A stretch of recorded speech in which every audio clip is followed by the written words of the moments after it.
मित्रांनो, राज्यसेवा मुख्य परीक्षा GS1मधील काही महत्त्वाच्या प्रश्नांची आपण चर्चा करूया. तर हे संभाव्य प्रश्न आहेत. त्यामध्ये पहिला, भारतीय राष्ट्रवाद निर्माण करण्यामागे काँग्रेसचे महत्त्व स्पष्ट करा. 2, 1857च्या लढ्यानंतर बदललेल्या ब्रिटिश धोरणांचा आढावा घ्या. 3, ब्रिटिशांच्या आर्थिक धोरणांचे विविध टप्प्यांसह विश्लेषण करा. 4, भारतात संसदीय प्रणालीचा पाया घालणाऱ्या विविध कायद्यांचा थोडक्यात आढावा घ्या. 5, स्वातंत्र्य लढ्यातील भारतीय महिलांचे योगदान यावर सविस्तर माहिती द्या. 6, आधुनिक भारताचा निर्माता म्हणून लॉर्ड डलहौसीच्या योगदानाचा आढावा घ्या.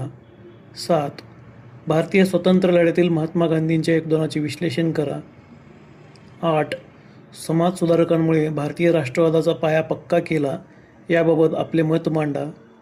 9, भारतीय स्वातंत्र्य लढ्यातील महाराष्ट्रातील नेत्यांच्या योगदानाची चर्चा करा.